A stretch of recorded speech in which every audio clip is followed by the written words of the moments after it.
of until they decide that your property is theirs to take. For months, my peace was destroyed by an entitled neighbor named Karen and her equally insufferable mother. They didn't just take liberties with the shared driveway. We're talking about full-blown invasions into my private garage, as if it was their personal parking space.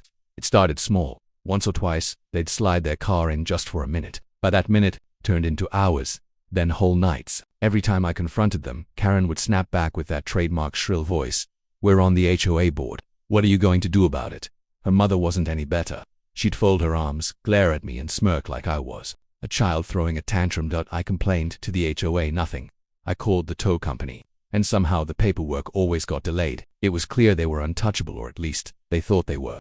That's when I realized something. If they wanted to keep treating my garage like it was their personal valet service, I'd make sure they regretted it. And regret it, they did, because the next time they tried to park in my garage, they discovered that their car wasn't going anywhere. Why? Because I had covered the concrete floor with a thin, near-invisible layer of industrial soup. When their tires settled in, they weren't just parked, they were trapped. Their screaming, their rage, and the fallout that followed wasn't just satisfying, it was justice.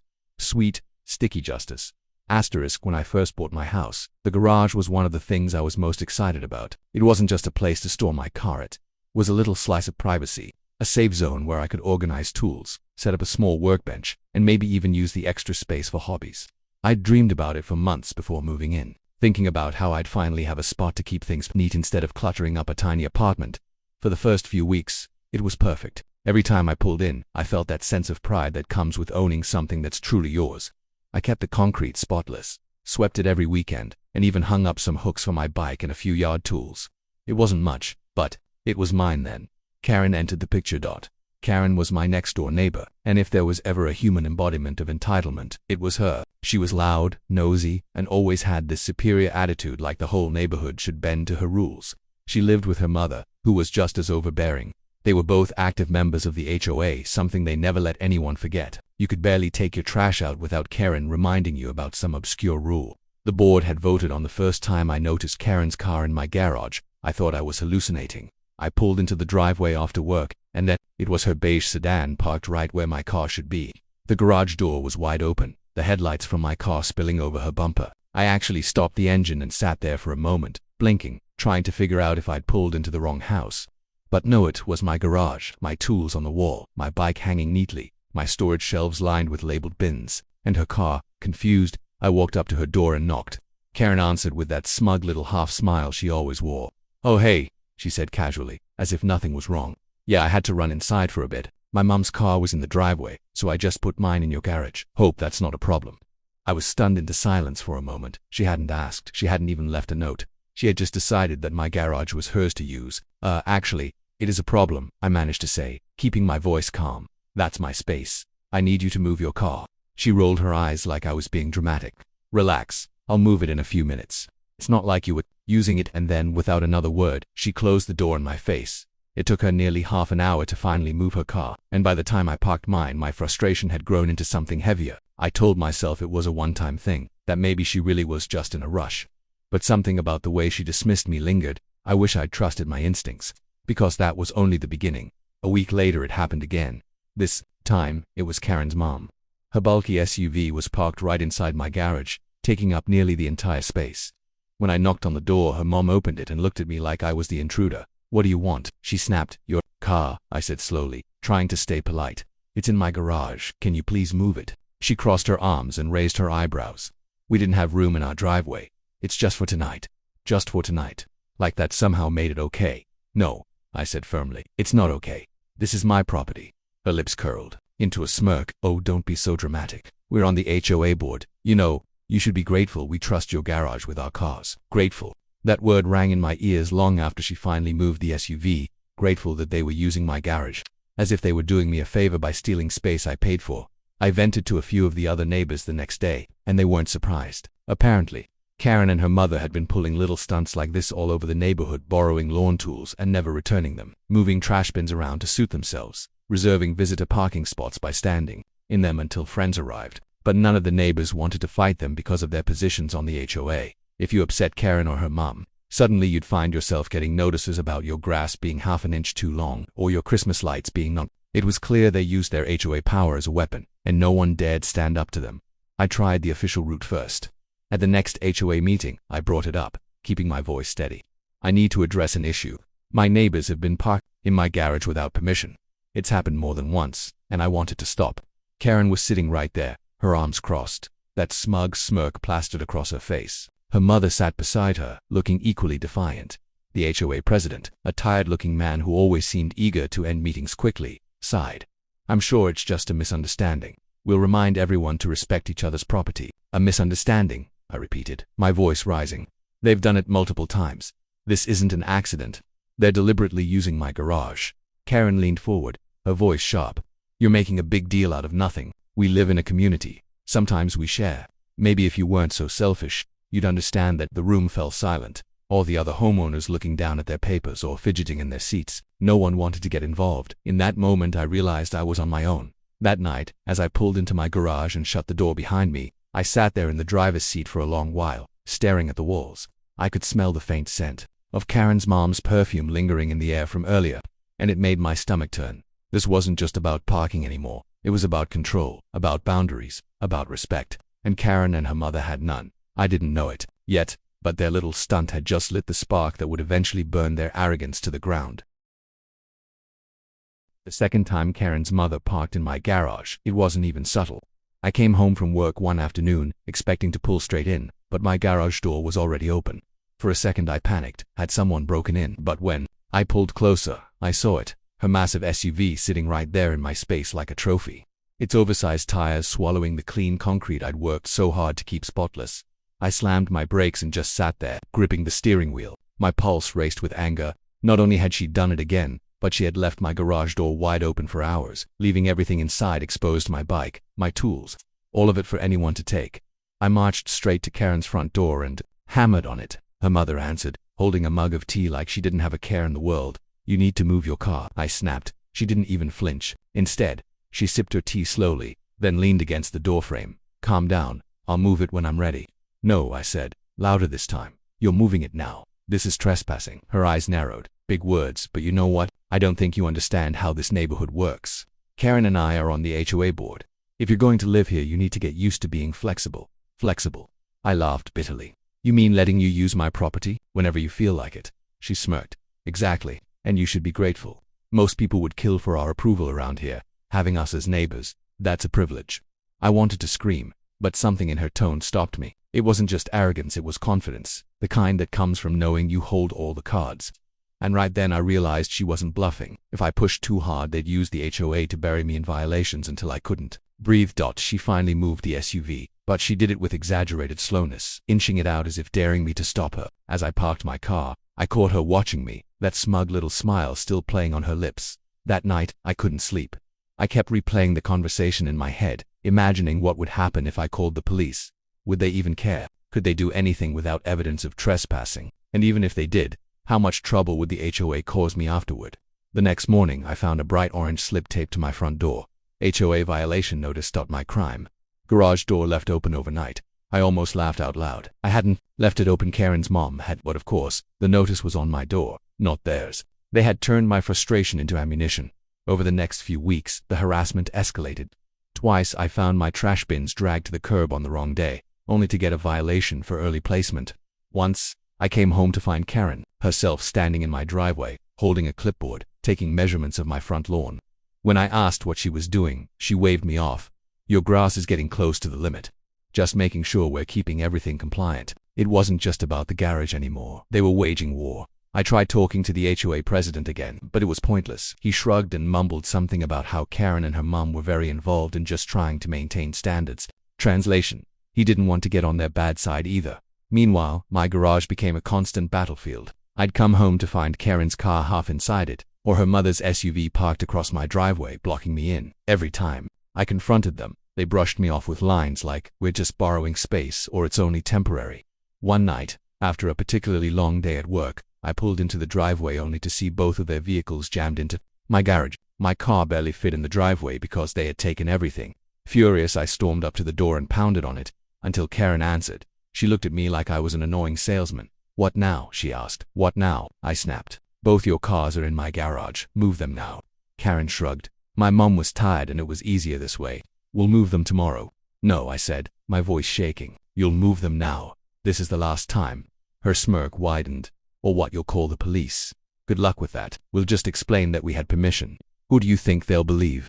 2 HOA board members or the complainer who's already racked up multiple violations? Her mother appeared behind her, arms crossed, eyes glinting with triumph. Face it, kid. This is how things work around here. If you don't like it, maybe this isn't the neighborhood for you. And then she shut the door. I stood there on the porch, fists clenched, heart pounding. For the first time since moving in, I felt powerless. They had twisted the system in their favor, and no one else was willing to step in. I was alone against 2 women who thought rules were weapons and my property was their playground. That night, I sat in my garage long after they'd finally moved their cars, staring at the empty space. I thought about all the warnings my neighbors had given me, about how Karen and her mother had ruined lives with their HOA power plays. I thought about how smug they looked every time I tried to fight back, and for the first time, something inside me shifted. I realized logic, fairness, and reason would never work with people like them. They thrived on control, on intimidation. If I wanted to win, I couldn't play by their rules. I'd need my own. The beginnings of a plan formed in my head, not fully shaped yet, but sharp enough to make me smile for the first time in weeks. They wanted to play games with my garage. Fine, I'd make sure the next time they parked in it, they'd never forget the lesson. After that night, when Karen and her mother arrogantly told me to find another neighborhood, I knew the battle lines were drawn. But unlike them, I wasn't going to rely on intimidation or HOA loopholes. If they thought I was powerless, they were dead wrong. I had time, I had brains, and I had anger simmering hot enough to forge a plan. The next few days, I kept my routine as normal as possible, though inside I was fuming.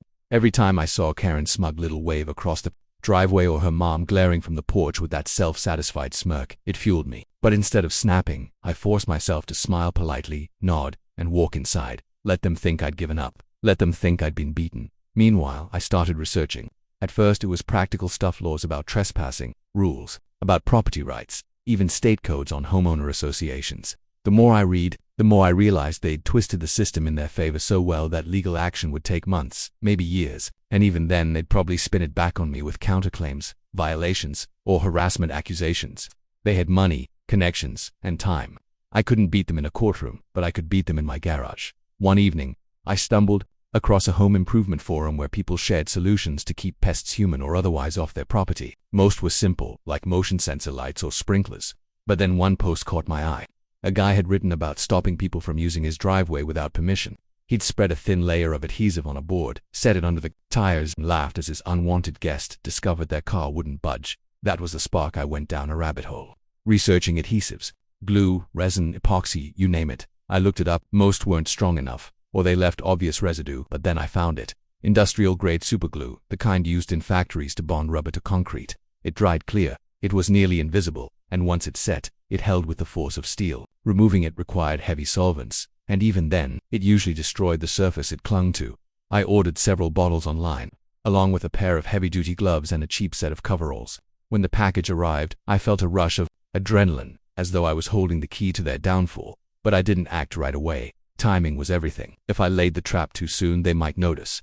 If I did it when they weren't around, they might not take the bait. No, I needed to wait until they were comfortable, until they thought my resistance had completely disappeared. So I endured for 2 weeks. I watched them keep up their little games.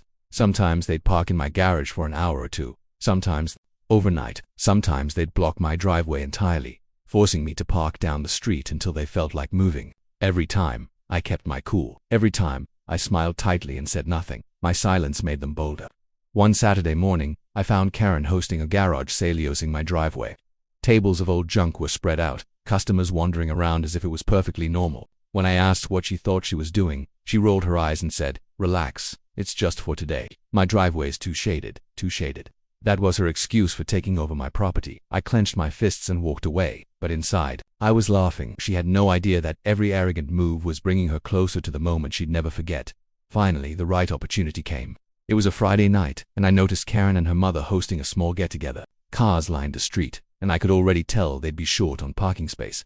I left my garage door slightly open, just a crack, as if I'd forgotten to close it. It was bait, and I knew exactly who would take it. That night, after the neighborhood quieted down, I went into the garage, dressed in my coveralls and gloves. I poured the industrial superglue carefully across the floor in 2 wide strips, the exact spots where a car's tires would settle. I spread it evenly with a cheap brush, making sure it was thin enough to dry clear but thick enough to do its job. By the time I was done, The garage floor looked as smooth and innocent as ever. I stood there for a moment, staring at my work. The faint chemical smell stung my nose, but it didn't matter. I could already picture the look on Karen's face when her tires refused to move. I could imagine her mother's screeching voice, the panic, the humiliation. The next morning, my prediction came true. I was sipping coffee on the porch when I heard the rumble of Karen's mother's SUV. She pulled out of their driveway, glanced at my garage and smirked as she steered right in. The sound of her engine echoed as she parked neatly inside, completely oblivious to the trap beneath her tires. I didn't move. I didn't speak. I just sipped my coffee and waited. Hours passed. Then came the moment of truth. I heard the SUV's engine roar to life, then stop suddenly. A pause, then another try, louder this time. The sound of rubber straining against the ground filled the air, and then screaming. I nearly choked on my coffee. The glue had done its job. From my window I watched Karen and her mother circling the SUV in panic. They tugged at the doors, examined the tires, cursed at each other. Karen stomped her foot and shouted something I couldn't make out, but her face was red, her gestures frantic. I leaned back in my chair, a slow smile spreading across my face. After weeks of torment, weeks of humiliation, the tables had finally turned, and this was only the beginning. The first sound I heard was the SUV's engine straining, a deep groan of rubber fighting against concrete. Then came the screeching tires spinning but refusing to move. From my window I could see the smoke rising, thin gray curls snaking into the air as the rubber shredded itself against the glue. It was like music, a symphony of justice. Karen's mother was the first to shout. She slammed the steering wheel with both hands, her face twisting with disbelief. Karen rushed over from their driveway, barefoot, still in pajamas. She bent down to look at the tires, then stood back up and threw her arms in the air. I could almost hear the conversation even from inside my house. "What do you mean it won't move?" Karen yelled. "I'm telling you, it's stuck. Something's wrong with the floor," her mother barked. Karen crouched again, touching the ground, and then I saw her jump back, shaking her hand like she'd touched fire. I stifled a laugh. No doubt her fingers had caught a tacky patch of glue. Minutes passed in chaos. They tried everything, rocking the SUV back and forth, slamming the accelerator, even putting it in reverse. But the more they struggled, the worse it got. The tires tore into themselves, rubber chunks sticking firmly to the floor, the rims whining against the pressure. Every attempt just dug them in deeper. The noise drew attention. Neighbors began to emerge from their houses, peering over fences or standing on porches. By the time the fourth attempt ended in a scream of frustration, half the street had gathered. Some whispered, some chuckled quietly, but no one dared intervene. That's when Karen snapped. "This is your fault." She screamed at her mother, pointing a shaking finger. "Why did you even park in there?" Her mother's face was red with fury. "Don't you dare put this on me. You said it was fine, that he wouldn't care. Now look at this mess." Their shouting match played out for everyone to hear, their perfect little image of power unraveling in real time. For once, I wasn't the one being humiliated, they were. Finally, Karen pulled out her phone, stomping around the driveway as she made a call. 10 minutes later, the tow truck arrived. The driver, a heavy-set man with grease-stained hands, stepped out and took one look at the situation. He whistled low, shaking his head. "What the hell happened here?" he asked, scratching his chin. "Our car is stuck," Karen snapped. "Just get it out." The driver walked around the SUV, crouched and tried to touch the floor near the tires. When his fingers stuck briefly, he let out a laugh. "You glued yourself to the floor." "It's not funny," Karen shrieked. "Do your job." The man chuckled again, loud enough for the crowd of neighbors to hear. "Lady, I've been doing this 20 years. Never seen anything like this. This car ain't going anywhere without some serious damage." Karen's mom stormed up to him. "Just pull it out." "I don't care what it takes," he shrugged. "All right.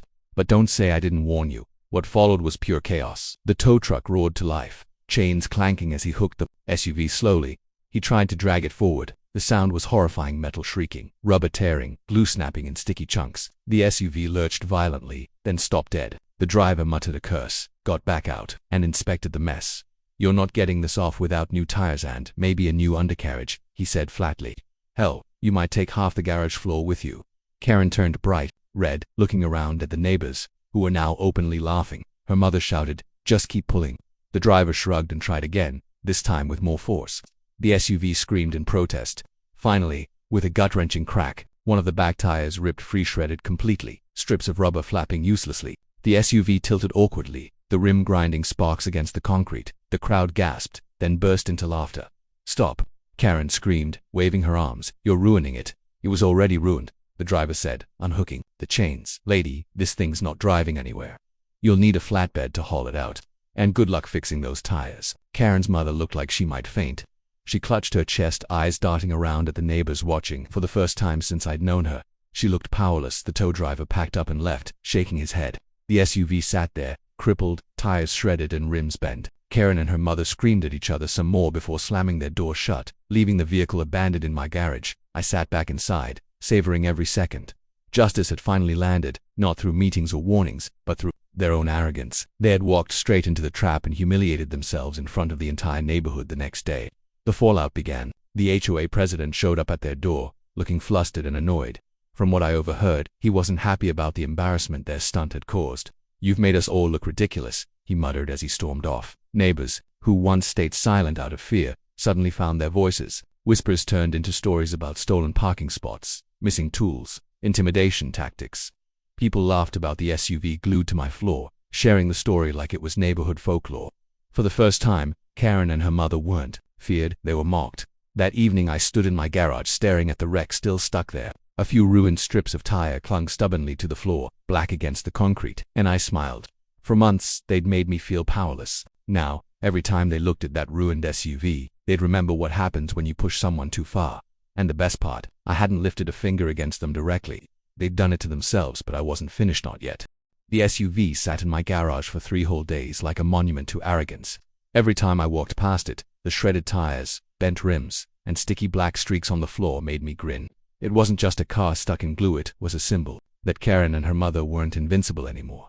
On the 4th day, a flatbed truck finally came to haul it away. The crew worked for hours, scraping and tugging, their boots crunching on bits of ruined rubber.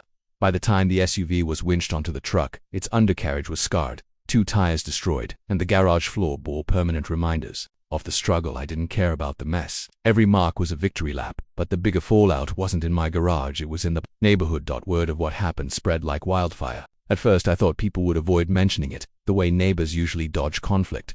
But this time was different. People whispered, then chuckled, then laughed openly. Karen and her mother's humiliation was too delicious to ignore. At the mailboxes, Mrs. Henderson, a sweet woman from 3 houses down, leaned in and whispered, "About time someone gave those two a taste of their own medicine." Mr. Lopez, who rarely spoke more than a polite hello, told me Karen once threatened to fine him for planting roses that weren't community approved. Now he smirked every time he saw me. The fear was gone. Even the HOA began to crack. At the next meeting, Karen tried to spin the story in her favor, claiming my garage floor was dangerously maintained and that her mother's car had been damaged because of my negligence. But the room didn't buy it. For the first time, the board members shifted uncomfortably, avoiding her gaze. Someone in the back even laughed. The president finally cleared his throat and said, "Regardless of whatever that was, it's inappropriate for board members to use other residents' property without permission." Karen's face turned beet red.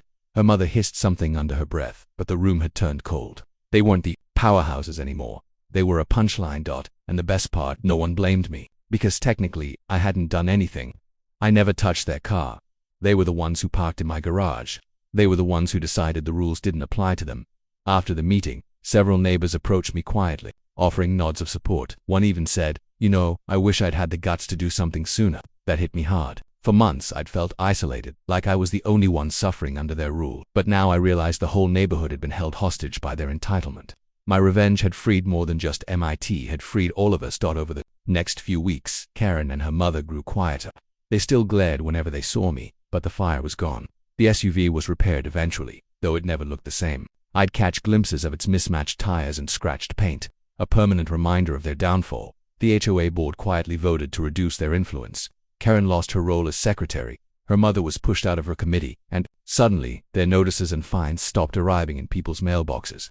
Without the power of the board, they were just 2 bitter women in a neighborhood that no longer feared them. For me, life finally returned to normal. My garage stayed empty except for my own car. My driveway was clear, and every evening when I closed that garage door, I did it with a little extra satisfaction. Sometimes I'd think back to the night I spread that invisible layer of glue across the floor, my hands shaking with anticipation. It had felt risky, even reckless, but now, seeing the peace it had brought me, I knew it was worth every second. Karen and her mother had wanted control. They wanted to intimidate, to bully, to make me feel powerless. But in the end, they had only trapped themselves literally and figuratively, and I didn't have to lift a finger beyond defending what was mine. Justice, I realized, doesn't always come from courts or committees. Sometimes it comes from patience. Sometimes it comes from creativity. And sometimes, justice comes in a thin, sticky layer that no one sees until it's too late. As I sat on my porch one evening, sipping coffee and watching the sun dip behind the rooftops, I noticed Karen's mother stepping outside. She caught my eye, then quickly turned away, retreating inside. No words, no smug comments, no threats. For the first time since I'd moved in, I felt what I'd wanted all along: peace. The war was over, and I had one